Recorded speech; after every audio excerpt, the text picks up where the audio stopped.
Good afternoon, CoreTV News on the hour. I am Tolu Ojewumi. We start with this update. The Commissioner of Police in Imo State, Abdulmajid Ali, says 6 persons have been arrested in connection with 2 improvised explosive devices (IEDs) planted at the Living Faith Church, otherwise called Winners Chapel, in Owerri. Ali, who spoke to journalists at the church premises along Port Harcourt Road, says the 2 time bombs were planted at the church premises by unknown persons. According to him, the command was alerted about the strange objects in the church compound. Ali says the command would do everything possible to unravel the perpetrators of the act. He urged the people to go about their normal activities as the 2 IEDs had been detonated. The brigade commander, 34 Artillery Brigade, Owerri Larry Bello, confirmed that explosives were capable of killing many people at a time. Chairman of the National Orientation Agency, NOA, Michael Mary, says the need to evolve the right strategy to rescue alive the over 200 girls abducted from Chibok, Borno State, is what separates them from freedom. The Chief of Defense Staff, Alex Bade, had last month said the security leadership had located where members of Boko Haram were holding the abducted girls. Bade also said the military would not use force to release the girls because of the need to prevent the insurgents from killing them. The NOA boss buttressed the point by drawing from 2 rescue operations in the northern part of the country. While one, according to him, was successful, the other resulted in the killing of Italian and English victims. Meanwhile, the leader of the Chibok community in Abuja, Samido Abada, has called on the federal government to heed the advice of those that are urging it to negotiate with the Boko Haram sect for the release of the over 200 schoolgirls that were abducted over 2 months ago. The community leader says former President Olusegun Obasanjo was right in his observation that many of the girls may not be seen again in view of the delay in their rescue. Political analysts have described the request for the extradition of the Nyanya bombing mastermind, Sadiq Oguche, as a step in the right direction, urging the federal government to pursue the course with vigor. Speaking during a visit to our Lagos studios, Akintoye Branca Rhodes and Achike Chude say the Nigerian government should not be frustrated in the effort to bring Oguche to book. The only way forward is for the Nigerian government to diligently present their case in terms of the investigations they've carried out to ensure that that young man was at that location or masterminded the Nyanya bombings. Now, that is the onus. That's where I think the responsibility lies. Lies now for the government to meritably prove its case for extradition. And I hope, in the light of the sentiments in the country right now and the gradual diminishing confidence in the state, in the state's ability to hold things down, I hope that the state will rise up to the challenge of promptly articulating their position and extraditing that young man and causing him to face justice. So I want to believe that the Sudanese government is committed to ensuring that a man that has committed such a heinous crime, has no business within their country, and they should, at the earliest time that they settle some of the processes that are involved, that they ensure that he's immediately repatriated to Nigeria to face the punishment that he thoroughly deserves in the country. So I do not expect any form of resistance from the Sudanese government. In the meantime, the All Progressives Congress APC has raised the alarm over alleged plots by the presidency and the police to slam trumped-up charges against its leaders in Ekiti State. In a statement by the State Director of Media and Publicity, Segun Dipe, the party says there are strong indications that a special squad of top police officers from Abuja had arrived Ekiti to put APC leaders out of circulation ahead of the June 21 governorship election in the state. APC says the move was an outcome of a meeting held at the Ekute Ado-Ekiti home of a chieftain of the People's Democratic Party, PDP. The allegation followed the June 8 brawl between the police and the APC supporters in Ado-Ekiti, which led to the death of one Taiwo Akinola. The statement added that as a prelude, the Commissioner for Integration and Intergovernmental Affairs, Fumini Afuya, a lawyer, was assaulted and whisked away to Abuja on a trumped-up charge of shooting Taiwo Akinola while attempting to absolve the alleged culprit, Gabriel Selenkere. APC says top on the list of those to be arrested on false charges as stumbled upon include the interim chairman of the party in the state, Judy Awe, and the chief of staff to the governor, Yemi Adaramodu. The people of Ekiti living in Ondo State under the auspices of Ekiti Development Union have played host to Kade Fayemi in the second-term bid for the governorship of Ekiti State. Again, correspondent Rashid brought back the detail. While receiving Governor Fayemi in Akure, leadership of the union says endorsing Fayemi is imperative due to the transformation strides in Ekiti. I mean, it's going to be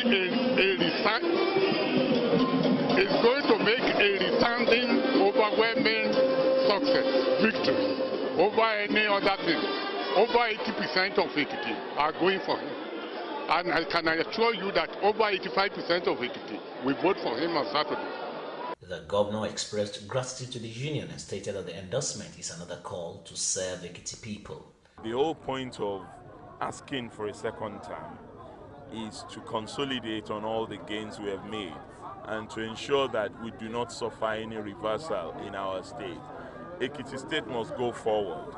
Ekiti State cannot retrogress because our people are desirous of consolidating the developmental transformation that has taken place. Eminent sons of Ekiti in Ondo State spoke glowingly of Fayemi's administration as the Director General of the Fayemi Campaign Organization described the endorsement as a good development for Ekiti people come June 21st. It's an embodiment of truth, an embodiment of hard work, an embodiment of good performances. The destination, there will be a homecoming one day when they will have to come back home. And if they're going to come back home, they should prepare for the home that they're coming back to. And so, because of this linkage, it is strategic that they be a part of the... Ekitis living outside the state are expected to come home and perform their civic responsibility come June 21st. Rashid, CoreTV News, Akure, Ondo State. On Ekiti matters, with the June 21 governorship election just around the corner, indications are already emerging that in Ekiti will be a political flashpoint. Concerned indigenes have lashed out at the press release credited to the officials serving under Governor Kade Fayemi, saying the community is not in support of Okpeyemi Bamidele. Rashid has more. In an earlier press release, George Ojo, the chairman of the Ekiti State House of Assembly Commission, who is also an indigene, says Okpeyemi Bamidele has not contributed to the community, a statement dismissed by the concerned indigenes. We shall endeavor to set the record straight. The purpose of those who read their misguided and unguided statements. Honorable Okpeyemi Bamidele ranks within the first three in the hierarchy of those who have contributed financially towards the development of their town in Ekiti. The indigenes also declared as null and void area opposition by some people, saying he is not in support of Bamidele. Bamidele, we want to let the whole world see the grain from the shaft. The press release issued by the aforementioned therefore should be seen as figments of their own imagination, fabricated, concocted, and maliciously presented. Ogundari pledged the support of the community for Bamidele as one of the indigenes in Fayemi's government who spoke on behalf of others reacted to the endorsement.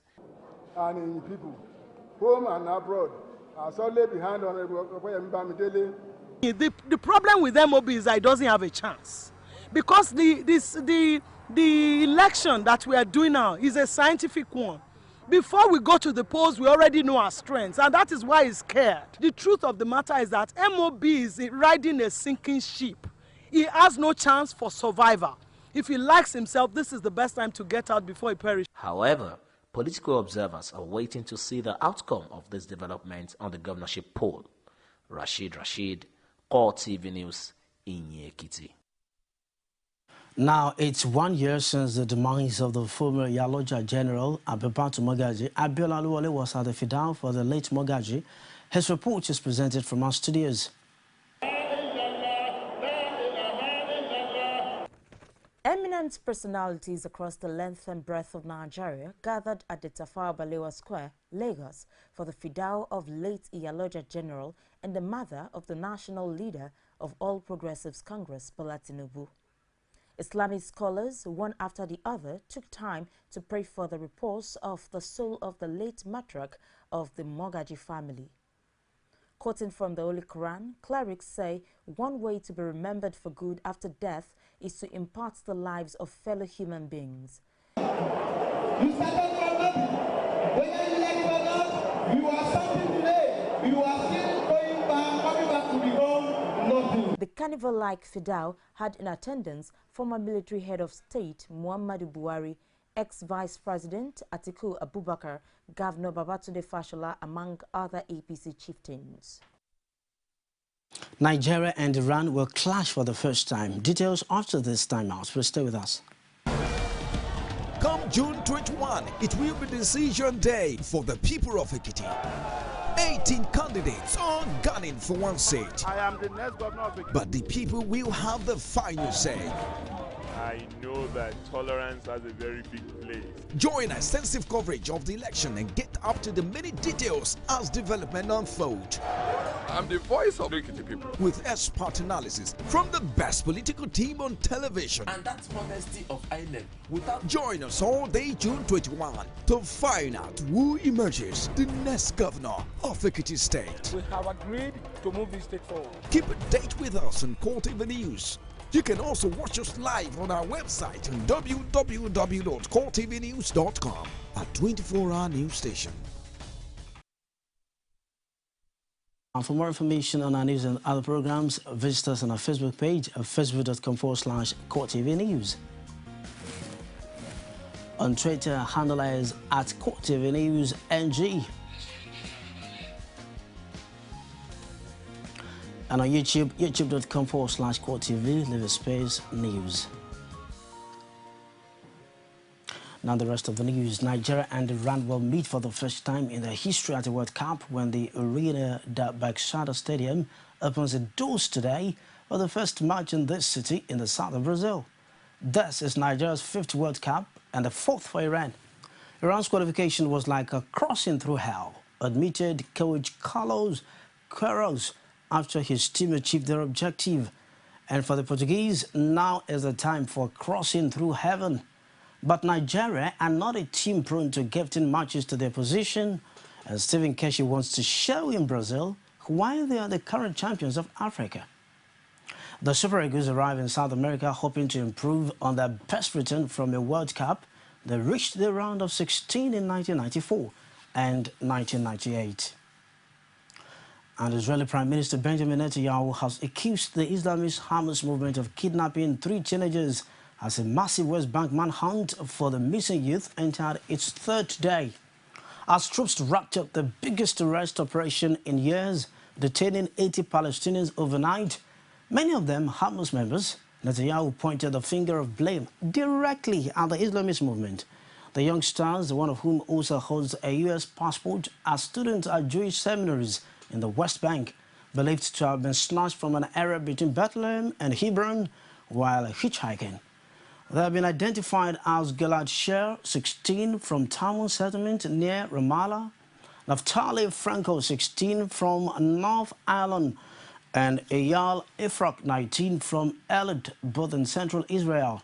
Their disappearance came 10 days after the establishment of a new Palestinian government of technocrats pieced together by Abbasi's Fatah movement and Hamas, following a unity agreement between rival leaders in the West Bank and Gaza. The reconciliation with Hamas, which is committed to Israel's destruction, has enraged Israel, with Netanyahu placing responsibility for the teen's safe return on the shoulders of Abbas and his Palestinian Authority. His accusation has, however, been derided by Hamas. We'll wrap it up. Thanks for watching. I'm Tolu Ojewumi. Good afternoon. See you again on top of the hour.